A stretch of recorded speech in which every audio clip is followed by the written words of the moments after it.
নমস্কার, কবি প্রণামে আপনাদের সকলকে জানাই স্বাগত। আমি ইন্দ্রাণী রয়েছি আপনাদের সঙ্গে এই মুহূর্তে এই পর্বে। সকাল থেকে আমরা বিভিন্ন শিল্পীদের সঙ্গে গানে কবিতায় প্রায়শই আসছি এবং আজকের এই দিনটা একটা ব্যস্ততা মুখর একটি দিন। অবশ্যই রবি ঠাকুরের ১৬৫তম জন্মদিন বলে কথা, এবং এর থেকে বড় উৎসব বোধহয় বাঙালির কাছে রবি ঠাকুরের, আমরা যারা ভক্ত, যারা আমরা রবি ঠাকুরকে ঠাকুরের মতন পুজো করি, তাদের কাছে বোধহয় এর থেকে বড় উৎসব আর কিছু হয় না। আজকে এই পর্বে আমরা থাকব কবিতার ছন্দে এবং আমাদের সঙ্গে রয়েছেন চন্দন চক্রবর্তী। দাদাকে নমস্কার এবং স্বাগত। অবশ্যই সকাল থেকে অনেকটা ব্যস্ততা ছিল, তারপর এখানে আসা। তবে দাদা কেমন আছেন একটু জিজ্ঞেস করব, কারণ আমরা চন্দনদার সঙ্গে অবশ্যই ওয়ানের প্রত্যেকে কম বেশি পরিচিত।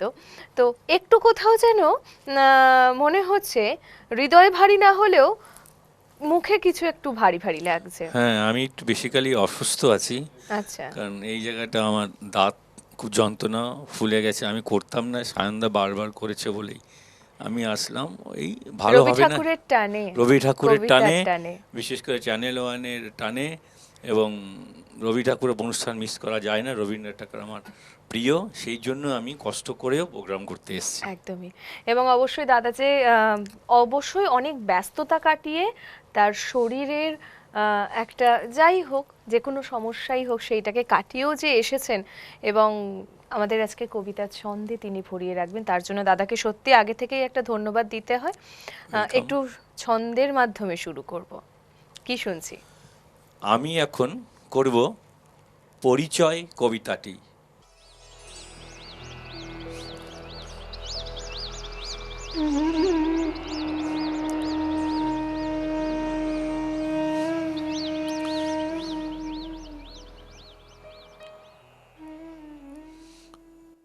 একদিন তরিখানা থেমেছিল এই ঘাটে লেগে, বসন্তের নূতন হাওয়ার বেগে। তোমরা শুধাই ছিলে মোরে ডাকি, পরিচয় কোনো আছে নাকি, যাবে কোনখানে? আমি শুধু বলেছি, কে জানে। নদীতে লাগিল দোলা, বাঁধনে পড়িল টান, একা বসে গাহিলাম যৌবনের বেদনার গান। সেই গান শুনি কুসুমিত তরু তলে তরুণ তরণী তুলিল অশোক।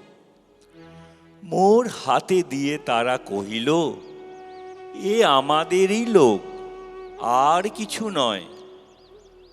সে মোর প্রথম পরিচয়। তারপরে জোয়ারের বেলা সাঙ্গ হলো তরঙ্গের খেলা। কোকিলের ক্লান্ত গানে বিস্মৃত দিনের কথা অকস্মাৎ যেন মনে আনে। কনক চাপার দল পরে ঝুড়ে ভেসে যায় দূরে। ফাল্গুনের উৎসব রাতির নিমন্ত্রণ লিখন পাতির ছিন্ন অংশ তারা অর্থহারা। ভাটার গভীর টানে তরিখানা ভেসে যায় সমুদ্রের পানে। নূতন কালের নবযাত্রী ছেলে মেয়ে শুধাইছে দূর হতে চেয়ে। সন্ধ্যার তারার দিকে বহিয়া চলিছে তরণীকে। সেতারেতে বাঁধিলাম তার, গাহিলাম আর বার, মোর নাম এই বলে খ্যাত হোক, আমি তোমাদেরই লোক, আর কিছু নয়। এই হোক মোর শেষ পরিচয়।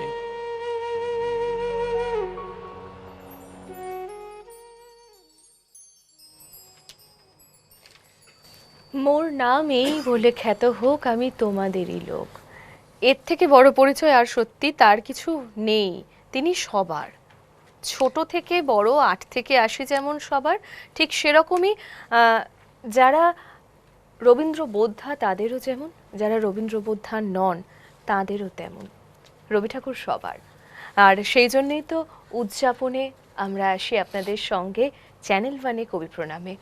দাদার কাছে আসি, সকালটা আজকে কিভাবে কাটলো দাদা?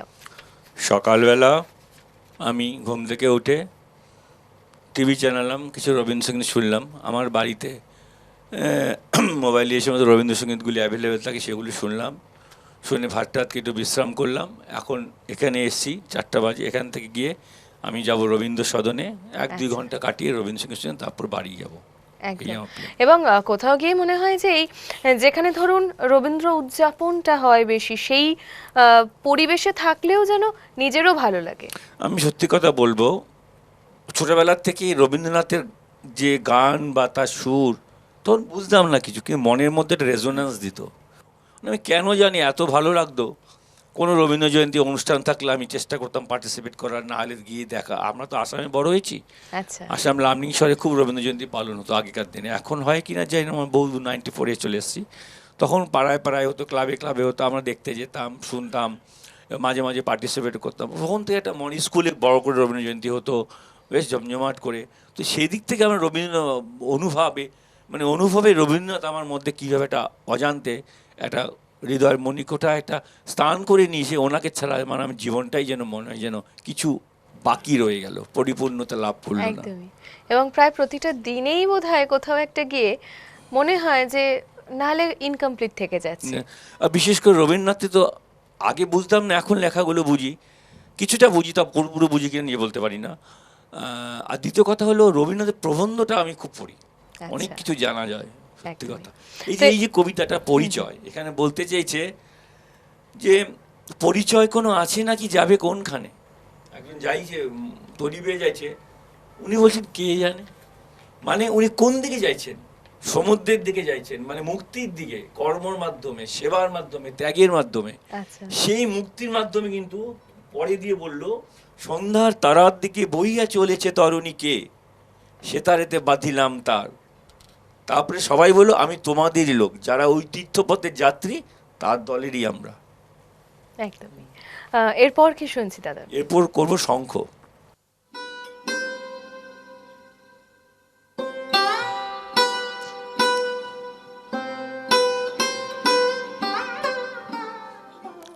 তোমার শঙ্খ ধুলায় পড়ে কেমন করে সইব, বাতাস আলো গেল মোড়ে, একই রে দুর্দৈব।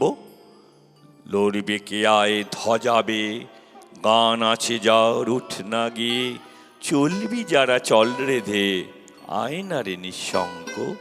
ধুলায় পড়ে রইনু যে ওই যে অভয় শঙ্খ। চলেছিলেন পুজোর ঘরে সাজিয়ে ফুলের অর্ঘ্য, খুঁজি সারা দিনের পরে কোথায় শান্তি স্বর্গ। এবার আমার হৃদয় ক্ষত, ভেবেছিলেম হবে গত, ধুয়ে মলিন চিহ্ন যত, হব নিষ্কলঙ্ক। পথে দেখি ধুলায় নত তোমার মহাশঙ্খ। আরতি দ্বীপ এই কি জ্বালা, এই কি আমার সন্ধ্যা, কাঁদবো রক্ত জবার মালা, হায় রজনীগন্ধা। ভেবেছিলেম যোজাযোজি, মিটিয়ে পাবো বিরাম খুঁজি, চুকিয়ে দিয়ে ঋণের পুঁজি, লব তোমার অঙ্ক। হেন কালে ডাকলো বুঝি, নীরব তব শঙ্খ। যৌবনেরই পরশমণি, করাও তবে স্পর্শ, দীপক টানে উঠুক ধ্বনি, দীপ্ত প্রাণের হর্ষ। নিশার বক্ষ বিদার করে, উদ্বোধনে গগন ভরে, অন্ধদিকে দিগন্তরে জাগাও না আতঙ্ক। দুই হাতে আজ তুলব ধরে তোমার জয় শঙ্খ। জানি জানি তন্দ্রা মম রইবে না আর চক্ষে, জানি শ্রাবণ ধারা সম বান বাজিবে বক্ষে।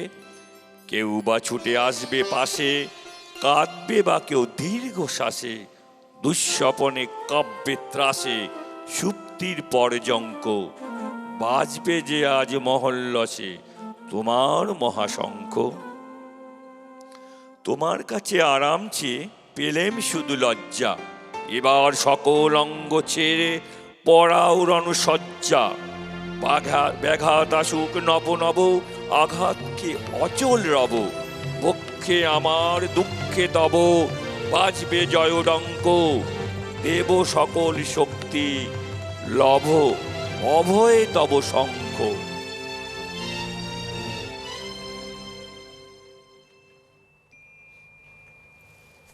আহা, অসাধারণ। এখানে আহ, বলতে বলতে একদম। চাইছে শঙ্খ মানে যখন অন্যায় পাপ যখন জমে থাকে, তখন রবীন্দ্রনাথ বলছে তোমার শঙ্খ ধুলায় পড়ে কেমন করে সইব, আমাকে রণসজ্জা পড়াও, যুদ্ধ করি অন্যায়। এই যে বুঝতে কোথাও এই শব্দগুলো, এই লেখাগুলো, মানে তার প্রত্যেকটা লেখাই যেন নিজেকে ভীষণভাবে উজ্জীবিত করে, তাই আর না? সবচেয়ে বড় ব্যাপার রবীন্দ্রনাথ এই শব্দগুলি যে ব্যবহার করে, ভাবটা নয় বুঝলাম, সারমর্ম বুঝলাম, লিরিক্সটা বুঝলাম, কিন্তু শব্দগুলি যে ইসে করে ও সাংঘাতিক। এই রবীন্দ্রনাথ, একদমই তাই। রবীন্দ্রনাথ এই শব্দ, তাই জন্যই তো যে বিশ্বকবি। বিশ্বকবি। একদমই। আচ্ছা দাদা, বলছিলেন যে ছোটবেলাটা আসামে কেটেছে, তো অবশ্যই একটু শুনতে তো ইচ্ছা করছে যে আসামের রবীন্দ্র জয়ন্তী পালনের একটা, মানে সেটা কি আমাদের বঙ্গের সঙ্গে একই রকম নাকি কিছু তফাৎ আমরা আছে? যেখানে ছিলাম আসামে বাঙালি প্রধান এলাকা লামডিং, তারপরে শিলচরে ভর্তি যায়, সেখানেও সব বাঙালি। তো ওই জায়গাতে রবীন্দ্র জয়ন্তী হতো, সেই লামডিংয়ে তো বাঙালি এলাকা বলে খুব গুমজমাট করে, মানে প্রতিটা ক্লাবে বড় বড় করে প্রতি বৈশাখ মাস আসলে সব পাগল হয়ে যেতাম আমরা, ছুটে যেলাম। আচ্ছা কে নাটক করবে, কেউ গান করবে, কেউ নাচ করবে, রিহার্সাল দিত, এক মাস ধরে ফাংশন হতো প্যান্ডেল করে। তাহলে তখন এই সমস্ত আমরা করতাম, এক মাস ধরে খুব ব্যস্ত থাকতাম। কলকাতা চিলড্রেন স্কুলে ফাংশন হবে, খুব জমজমাট হতো। এখন এটা আশা করি লামডিং শহর যে বাঙালি প্রধান এলাকা, বাঙালিরাই এগুলি বেশি করে মানে। কিন্তু ইদানিং অ্যাসিমিসরা বেশ রবীন্দ্র ভক্ত হয়ে পড়েছে, আচ্ছা কারণ আসামে যে বিখ্যাত রবীন্দ্রসঙ্গীত শিল্পী দিলীপ শর্মা, উনি প্রচুর ছাত্রছাত্রী আছে ওনার, আসামের মধ্যে বিখ্যাত নাম করা। আচ্ছা তো ওনার প্রচুর অসমীয়া রবীন্দ্রসঙ্গীত শিল্পী আছে, এবং আচ্ছা। রবীন্দ্রনাথ আসামি একটু পপুলার বেশ অসমীয়াদের মধ্যেও। তার মানে কোথাও কিন্তু তফাৎ নেই, নিশ্চয়ই প্রকৃতিগত তফাৎ আছে, কিলোমিটারেরও অনেক তফাৎ, কিন্তু আমাদের এখানেও ঠিক যেভাবে আমরা রবি ঠাকুরকে ছোটবেলা থেকে চিনি, ওই ওরা দেশে হচ্ছে ওইখানেও তাই। গুয়াহাটিতে বড় বড় অনুষ্ঠান হয়, এখান থেকে শিল্পীরা গিয়ে প্রোগ্রাম করে আসে রবীন্দ্রসঙ্গীতে, এবং হলে টিকিট পাওয়া যায় না, এত ভিড় হয়। আচ্ছা আচ্ছা। আপনি যেটা বলছিলেন যে স্কুলে স্কুলে রবীন্দ্র জয়ন্তী পালন বড় করে এবং তার একটা প্রস্তুতি, তো এটা সত্যি আমরাও হয়তো ছোটবেলাতে পেয়েছি, তবে এখনকার সময় যখন আমরা ইংলিশ মিডিয়ামে চলে আসছি তখন হয়তো এটা সত্যি কমে আমি যাচ্ছে। জানি না, এখন বহুদিন থেকে আমি আসাম ছেড়ে এসেছি 94-এ, এখন কি হয় মনে হয় অতটা নেই, আবার খুব বলতে পারছি না, কি না গিয়ে তো বুঝতে পারবো না, একবারে চলে এসেছি আমরা ওখান থেকে। একদমই। বেশ, তো আমরা আবার কিছু শুনি দাদা, কি শুনবো এবারে? নমযন্ত্র। নমযন্ত্র নমযন্ত্র নমযন্ত্র নমযন্ত্র, তুমি চক্র মুক্র মন্দ্রিত, তুমি বজ্র বন্যী বন্দিত, তব বস্তু বিশ্ব বক্ষ দংশ ধ্বংস বিকট দন্ত, তব দীপ্ত অগ্নি শত শতক বিঘ্ন বিজয় পন্ত, তব লৌহ গলন শৈল দলন অচল চলন মন্ত্র, কবু কাষ্ঠ লস্ত্র ইষ্ট কদির ঘন পিনদ্য কায়া, কবু ভূতল জল অন্তরিক্ষ লঙ্ঘন লঘু মায়া, তব ক্ষণিত্র নখ বিদীর্ণ ক্ষিতি বিকীর্ণ অন্ত্র, পঞ্চভূত বন্ধন কর ইন্দ্রজাল তন্ত্র, নমযন্ত্র নমযন্ত্র নমযন্ত্র নমযন্ত্র। বাহ, বেশ। এই কবিতাটায় রবীন্দ্রনাথ যন্ত্রের মানে কর্মজগতের লোক তো রবীন্দ্রনাথ যন্ত্রের মাধ্যমে কাজ করা, বা যন্ত্রের যে আবিষ্কার উদ্ভাবন, যন্ত্র মানুষের কত সুবিধা করে দেয়, যন্ত্র যে মানুষের কত বিজ্ঞানে তার মানে বর্ণনা করে, তার একদমই তাই, মানে প্রশংসা করেছে। একদমই তাই। আপনাদের সকলকেও বলি, অবশ্যই আপনারা তো আমাদের সঙ্গে রয়েছেনই সকাল থেকে চ্যানেল ওয়ানের পর্দায় কবি প্রণামে। আজকে গোটা দিন এবং আগামী দুটো দিনও কিন্তু আমরা কবি প্রণাম নিয়ে আপনাদের সঙ্গেই থাকব। আর আমাদের সঙ্গে এই পর্বে ছন্দ মুখরিত করে রেখেছেন এই পর্বটাকে যে তিনজন শিল্পী, তাদের সঙ্গে একটু পরিচয় করব। কিবোর্ডে রয়েছেন সৌমেনদা, তবলায় রয়েছেন অপূর্বদা এবং পারকাশনে রয়েছেন তরুণদা, যাদের জন্য শব্দরা ছন্দ পাচ্ছে। দাদার কাছে আসি এবার কি শুনছি দাদা? এবার আমি লিপিকা কাব্যগ্রন্থ থেকে ভুল স্বর্গটা পড়ব।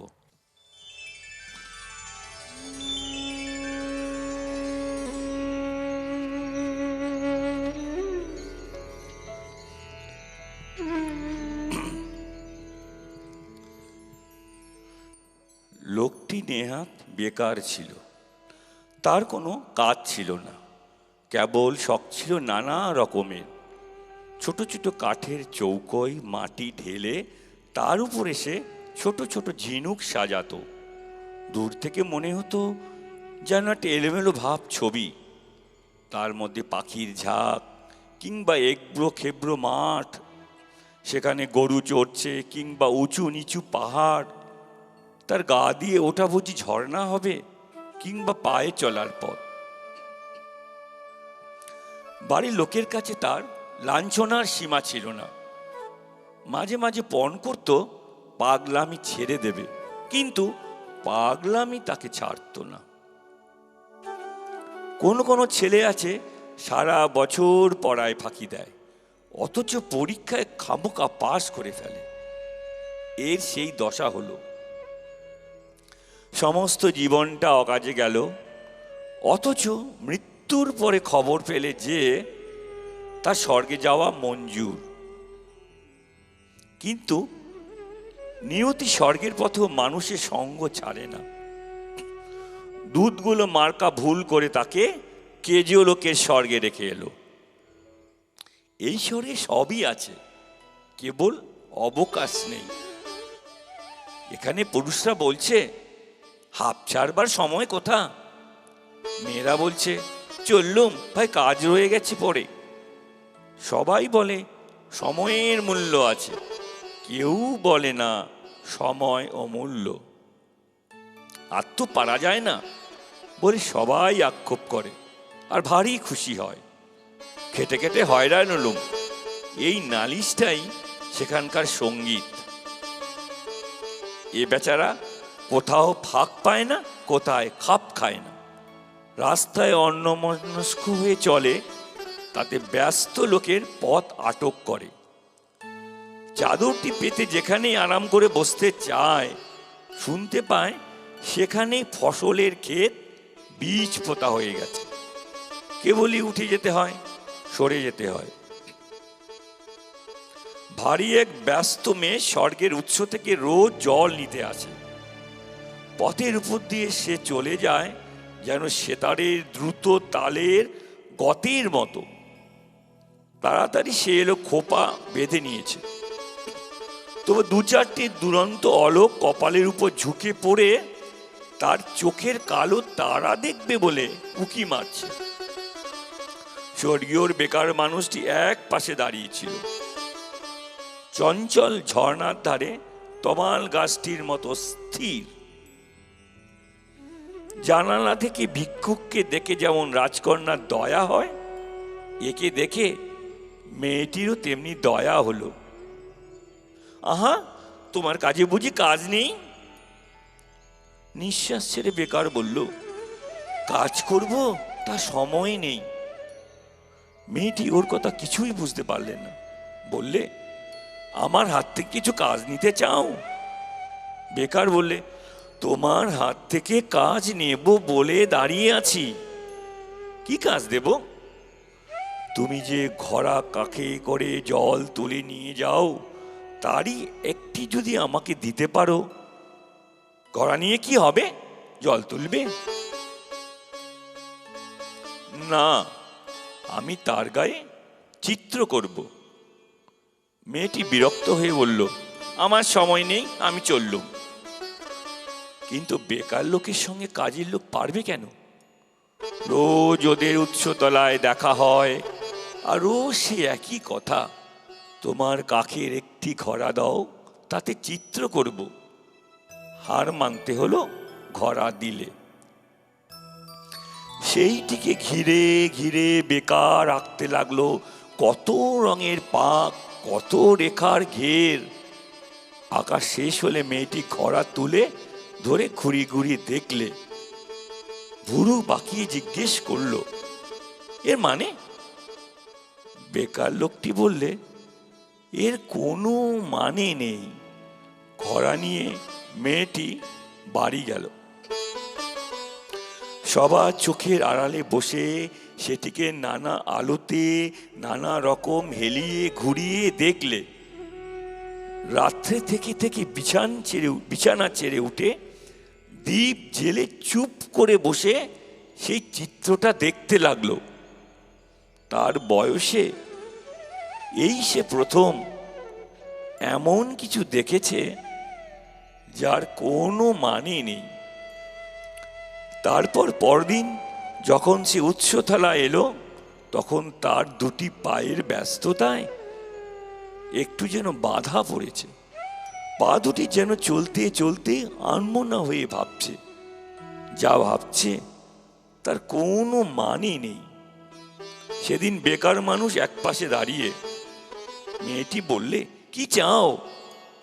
সে বলল, তোমার হাত থেকে আরো কাজ চাই। কি কাজ দেব? যদি রাজি হও তবে রঙিন সুতো বুনে বুনে তোমার পেনি বাঁধবার দড়ি তৈরি করে দেব। কি হবে? কিছুই হবে না। নানা রঙে নানা কাজ করা দড়ি তৈরি হলো। এখন থেকে আয়না হাতে নিয়ে বেনি বাঁধতে মেয়ের অনেক সময় লাগে। কাজ পড়ে থাকে, বেলা বয়ে যায়।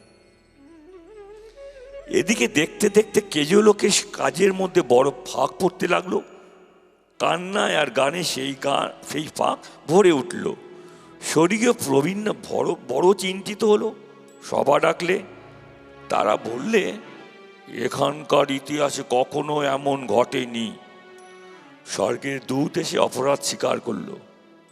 সে বললে, আমি ভুল লোককে ভুল স্বর্গে নিয়ে এনেছি। ভুল লোকটি সবাই আনা হলো। তার রঙিন পাগড়ি আমার আর কোমর বন্ধের বাহার দেখে সবাই বুঝলে বিষম ভুল হয়েছে। সভাপতি তাকে বলল, তোমাকে পৃথিবীতে ফিরে যেতে হবে। সে তার রঙের ঝুলি আর তুলি কোমরে বেঁধে হাঁপ ছেড়ে বললে, তবে চললুম। মেয়েটি এসে বলল, আমিও যাব। প্রবীণ সভাপতি কেমন অন্য মনস্ক হয়ে গেল। এই সে প্রথম দেখলে এমন একটা কাণ্ড যার কোনো মানে নেই। কেমন যেন সেই মানে কবিতা তো এমনই না, যেটা শুনতে শুনতে যেন ছবিটা ভেসে ওঠে চোখের সামনে। কেমন যেন সেইখানে চলে গিয়েছিলাম, সেই স্বর্গলোকের স্বপ্নটা দেখতে পাচ্ছিলাম। এখানে বলতে চাইছে যে আমরা তো সবাই কাজ করি, অফিসে যাই, কিন্তু সেই কাজ কিন্তু আমরা করি অর্থের জন্য। সেটা নিষ্কাম কর্ম বা ক্রিয়েটিভিটি বা নিজের সৃজনশীলতা বা মনের উৎকর্ষ সাধনের থেকেও অন্য একটা বাহ্যিক কোনো ব্যাপারে প্রাপ্যের জন্য। কিন্তু এই যে অকেজো লোকটা, যে কোনো কাজের না, রাস্তায় বসে থাকে, ছবি আঁকে, তাকে কেউ সংসারে পাত্তা দেয় না সমাজে। কিন্তু ও যে শিল্প তৈরি করছে, সেটা একটা দাম আছে, সেটাই এখানে বোঝাতে চাইছে। একদম। প্রকৃত কাজ কোনটা? মনের উৎকর্ষ সাধনের মাধ্যমে কোনো শিল্প তৈরি করা। সেটা মেয়েটার খুব ভালো লেগে গেল এবং তার প্রেমে পড়ে গেল। এখানে কবিতার মানে এই গল্পটা আর কি, ছোট গল্পটা পিপীলিকার বাস্তব। মানে ক্রিয়েটিভ কাজ নিজের মনের উদ্দেশ্যে, নিজের জীবনের উদ্দেশ্যে, বাইরে টাকা পয়সা জীবিকার জন্য না। রবীন্দ্রনাথ বলতেন, জীবিকা থেকে জীবনটা বেশি জাগ্রত। ভীষণ ভীষণ। আর এই কথাটাকে আমরা যারা জীবনের মূল মন্ত্র হিসেবে, বাণী হিসেবে বেছে নিয়েছি, জীবিকার থেকে জীবনটা বেশি দামি, তারা বোধহয় শিল্পকে কেন্দ্র করেই এগিয়ে যাই। যারা সেটাকে করতে পারি না, যারা কেজো হয়ে পড়েছি, তাদেরকে বলবো অবশ্যই নিজের মনে যেটা চায় সেইভাবে নিজেকে আরো বেশি রঙিন করে তুলুন। নিজের যা ক্রিয়েটিভিটি, আমাদের গীতাতেই আছে, কর্ম কর্ম মানে কাজের ফলের আশা না করে কাজ করো। কথাটার মানে হলো কাজের মধ্যে যে আনন্দটা খুঁজে নিতে হবে। একজন শিল্পী যে কাজের মধ্যে অর্থকে উত্তর দেয় না, সে যে কাজের মধ্যে সৃষ্টিশীল আনন্দ, সেই কর্ম নিষ্কাম কর্ম, তার মধ্যে ঈশ্বরের যোগ হয়, সেখান থেকে মানুষের মুক্তি হয়। একদমই তাই। আমাদের তো এই মুহূর্তে খানিকটা থামতেই হবে। ছোট্ট একটা বিরতির ওপারে দেখা হবে। কেউ কোথাও যাবে না, সঙ্গে থাকুন।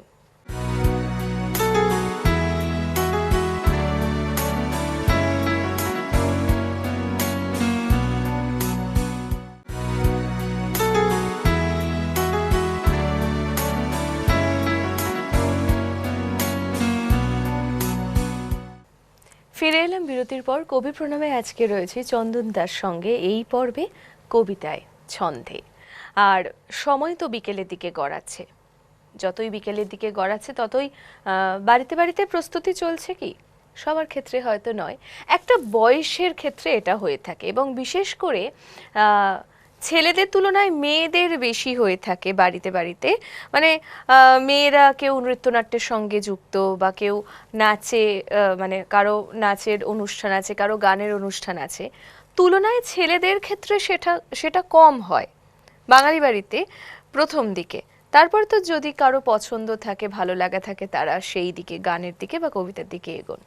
তো আপনাদেরও নিশ্চয়ই সেরকমই প্রস্তুতি পর্ব শুরু হয়ে গিয়েছে। আর আমাদের সঙ্গে কিন্তু চন্দন দা রয়েছেন কবিতায়। দাদার কাছে আবারও আসি। ছোটবেলা থেকেই তো দাদা কবিতাটাকে মানে নিয়ে পথ চলা শুরু, নাকি খানিকটা পরে? না, আমি ছোটবেলায় মাধ্যমিক পর্যন্ত মা শিখিয়ে দিতেন।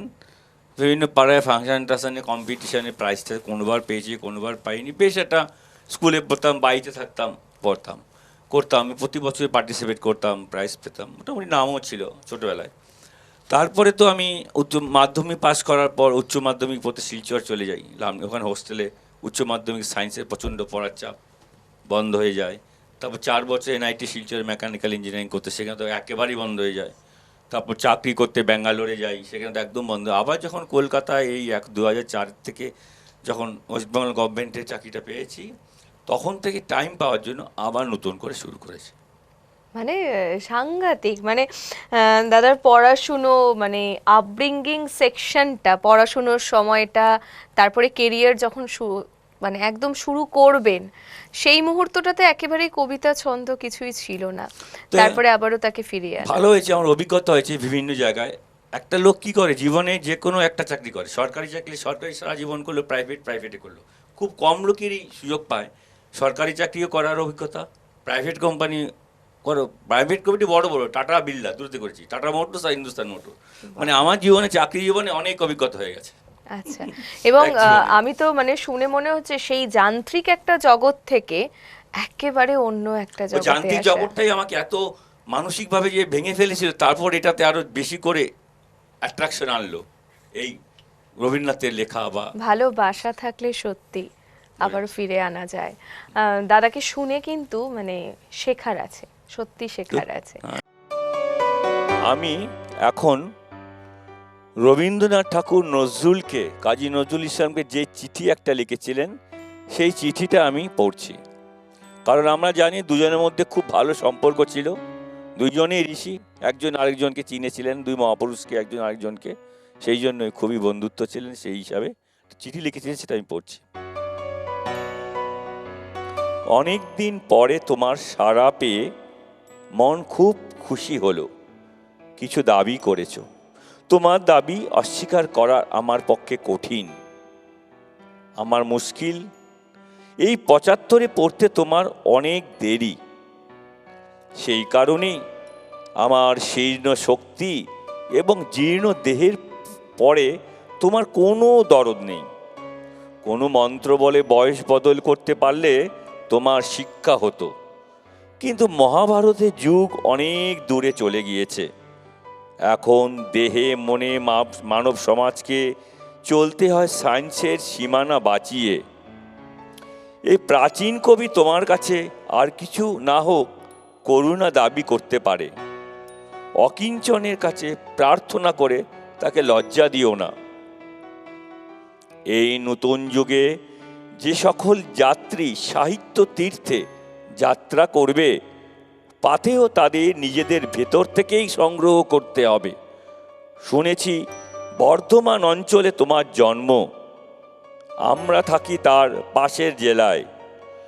কখনো যদি সময় করে ওই সীমানা পেরিয়ে আমাদের দিকে আসতে পারো, খুশি হব। সচক্ষে আমার অবস্থাটা দেখে যেতে পারবে।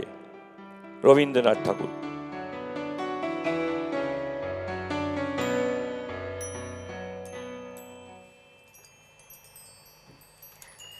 রবি ঠাকুরের কথা যতই আমরা আমাদের মতন করে আবেগ দিয়ে বলি না কেন, ততই মনে হয় কম হয়ে যাচ্ছে। ঠিক যেটা বলতে চাইছি, যেটা বোঝাতে চাইছি, সেটা পেরে উঠছি না।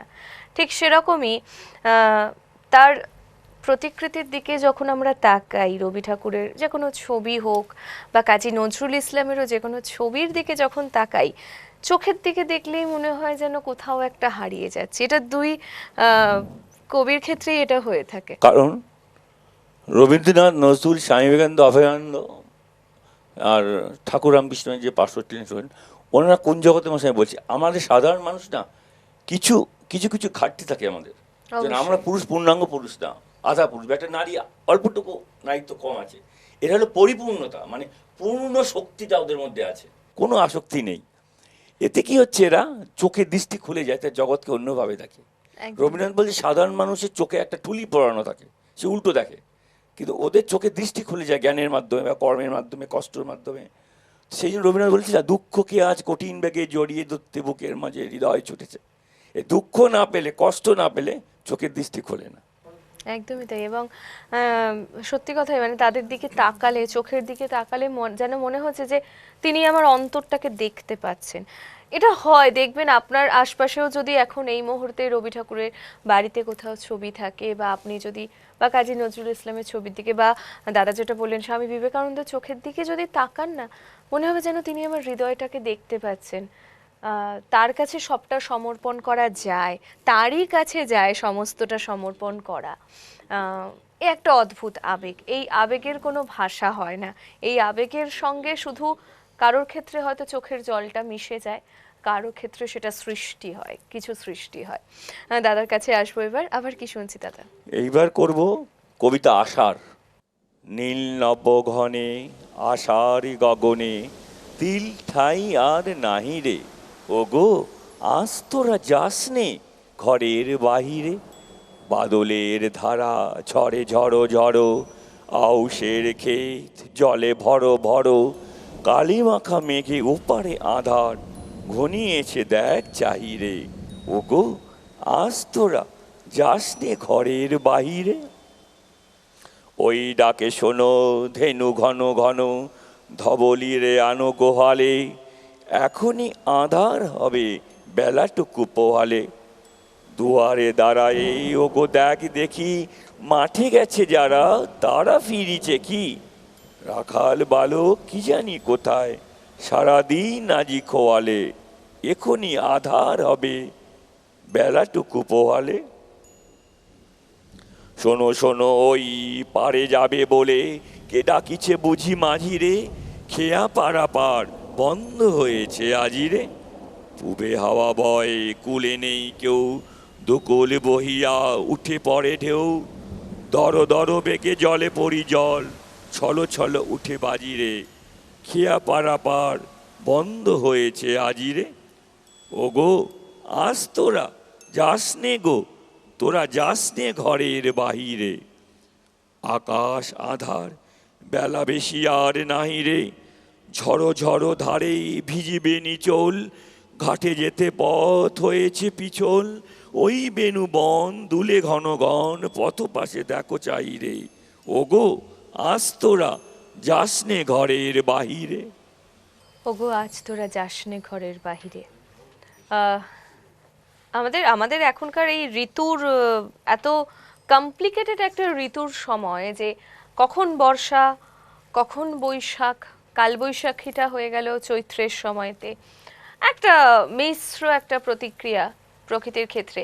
সেই প্রকৃতিটার জন্য বোধহয় দায়ী কোথাও আমরা, আমাদের ভুলের কারণে, দোষের কারণেই প্রকৃতি হয়তো এলোমেলো হয়ে গিয়েছে। আমরা এই যে আমরা যে গাছ কেটে দিচ্ছি, ক্ষতিটা কীভাবে হচ্ছে? কার্বন ডাইঅক্সাইড এমন একটা গ্যাস, এটা বলে গ্রিন হাউস গ্যাস গেল। সূর্যের থেকে তাপটা আসে, সেটা যখন রিটার্ন করার সময় না, এই তাপটাকে গ্রহণ করে শোষণ করে গরম হয়ে যায় কার্বন ডাইঅক্সাইড। কার্বন প্রচণ্ড গ্রিন হাউস গ্যাস। তো আগে যে গাছপালাগুলো ছিল, গাছপালাগুলো কী হতো, কার্বন ডাইঅক্সাইডকে গ্রহণ করে অক্সিজেন ছাড়তো। গাছপালা কেটে যাচ্ছে, কার্বন ডাইঅক্সাইডটা ঘুরতে থাকে, গরম বাড়তে থাকে। তারপর এসি সবাই বাড়িতে ব্যবহার করা শুরু করছে।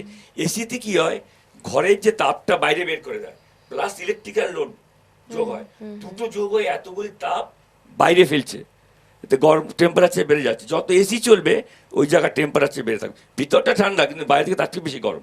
এইটা লোড প্লাস ইলেকট্রিক্যাল লোড দুটো ছুটছে, এই আর কি। একদমই মানে তাই। গাছপালা না লাগালে অক্সিজেন পরিমাণ কমলে গরম বাড়বে। একদমই তাই, গরমও বাড়বে এবং প্রকৃতিও কোথাও একটা টালমাটাল পরিস্থিতিতে থাকবে।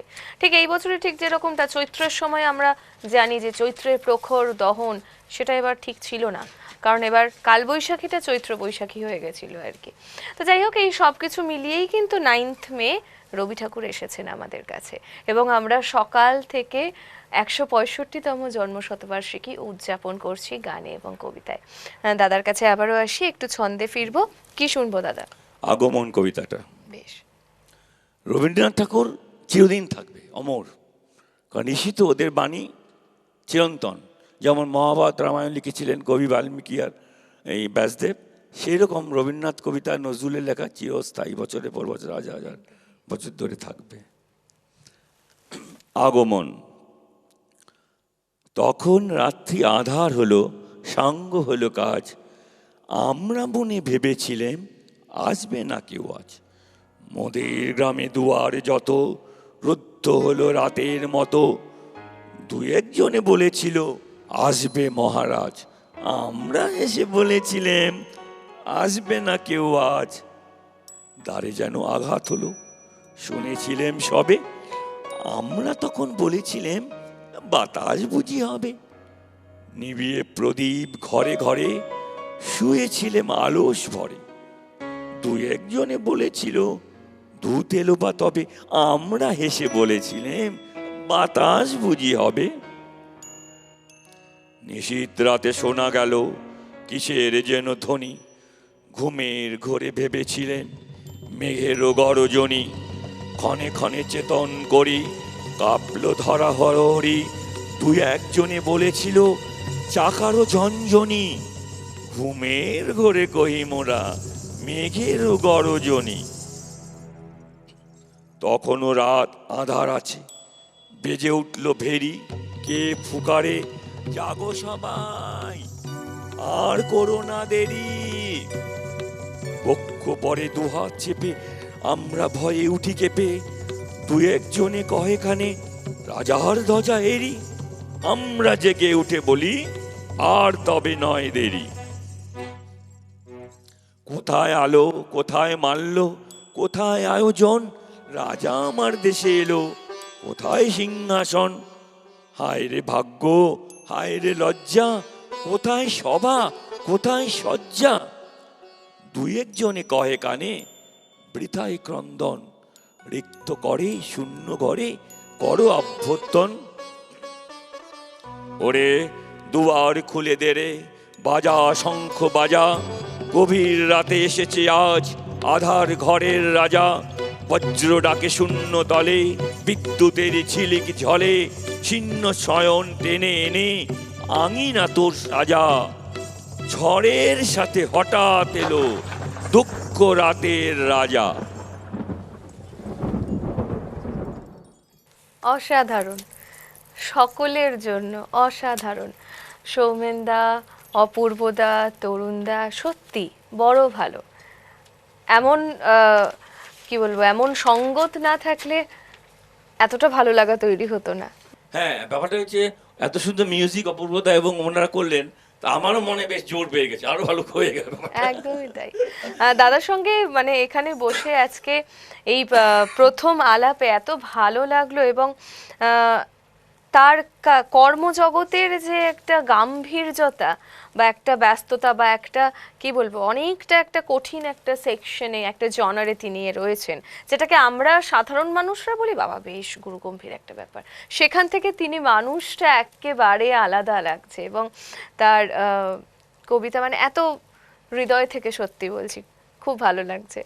আর আর সত্যি মানে তার আর এই মানে একটা সমস্যা, একটা দাঁতের একটা সমস্যার পরেও আপনি যে এসেছেন এবং এত সুন্দর করে আজকে আমাদের সঙ্গে এই মুহূর্তটা কাটাচ্ছেন, সত্যি বড় ভালো লাগে।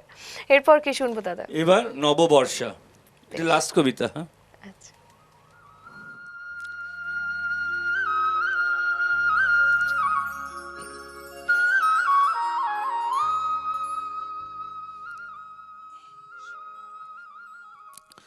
হৃদয় আমার নাচে রে আজিকে, ময়ূরের মতো নাচে রে হৃদয় নাচে রে, শতবরণের ভাব উচ্ছ্বাস কলাপের মতো করিছে বিকাশ, আকুল পরাণ আকাশে চাহিয়া উল্লাসে কারে যাচ্ছে রে, হৃদয় আমার নাচে রে আজিকে, ময়ূরের মতো নাচে রে, হৃদয় নাচে রে। গরু গরু মেয়ে গুমরি গুমরি, গরজে গগনে গগনে, গরজে গগনে। ধেয়ে জলে আসে বাদলের ধারা, নবীন ধান্য দুলে দুলে সারা। কুলায় কাঁপিছে কাতর কপত, দাদুরি ডাকিছে সগনে। গরু গরু মেয়ে গুমরি গুমরি, গরজে গগনে গগনে। নয়নে আমার সজল মেঘের নীল অঞ্জন লেগেছে, নয়নে লেগেছে। নবতৃণ দলে ঘন বন ছায়ে, হরস আমার দিয়েছি বিছায়ে। পুলকিত নিপুণি কুঞ্জে আজি, বিকশিত প্রাণ জেগেছে। নয়নে সজল স্নিগ্ধ মেঘের নীল অঞ্জন লেগেছে। ওগো প্রসাদের শিখরে আজিকে, কে দিয়েছে কে সেলায় করবি এলায়ে। ওগো নবঘন নীলবাসখানি, বুকের উপরে কে লয়েছে টানি।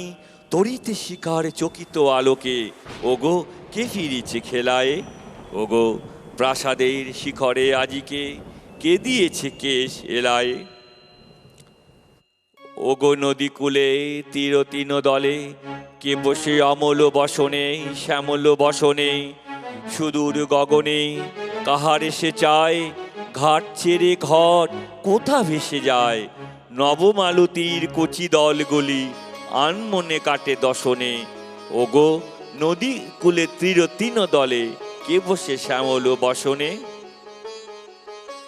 ওগো নির্জনে বকুল শাখায়, দোলায় কে আজি দুলিছে দোদুল দুলিছে। ঝরকে ঝরকেই ঝরিছে বকুল, আঁচল আকাশে হতেছে আকুল। উড়িয়া অলোক ঢাকিছে পলক, কবরই খুশিয়া খুলিছে। ওগো নির্জনেই বকুল শাখায়, দোলায় কে আজি দুলিছে দোদুল দুলিছে। বিকচকে তোকেই তটভূমি পড়ে, কে বেঁধেছে তার তরণী তরুণ তরণী। রাশি রাশি তুলি শৈবাল দল, ভরিয়া লয়েছে লোলো অঞ্চল।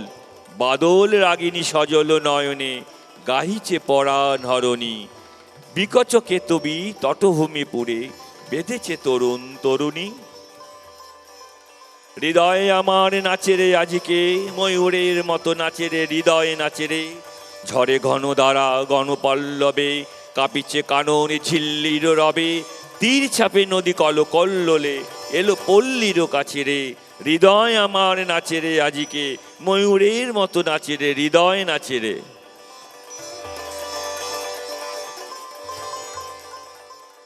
সময়টা যেন কখন ফুরিয়ে গেল। দাদা বললেন যখন যে শেষ কবিতা, তখন আমার মনে হলো আচ্ছা সময় কি শেষ হয়ে গেল। মানে সত্যি ভালো লাগা জড়িয়ে থাকলে এভাবেই বোধহয় ঘড়ির কাঁটার দিকে চোখ যাওয়ার কোনো প্রশ্নই ওঠে না। সময় যেরকম ফুরিয়ে গিয়েছে ঠিক সেরকমই বলি, তবে চ্যানেল ওয়ান ছেড়ে যাওয়া কিন্তু একেবারেই নয়। কবি প্রণামে আমরা আবারও আসবো শিল্পীদের সঙ্গে, আবারও গানে কবিতায় আপনাদের সঙ্গে দেখা হবে। এই মুহূর্তে তো দাদা একেবারে সময় শেষ। খুব ভালো লাগলো, খুব ভালো আমারও খুব থাকবেন। ভালো লাগলো, আপনাদের সবাইকে, পরিবেশ একদমই আপনাকেও ভালো লাগলো। একদমই। এবং সৌমেনদা, অপূর্বদা, তরুণদা সকলকে অনেক অনেক ধন্যবাদ এবং শুভেচ্ছা। আজকের মতো আমরা এখানেই বিদায় নেব।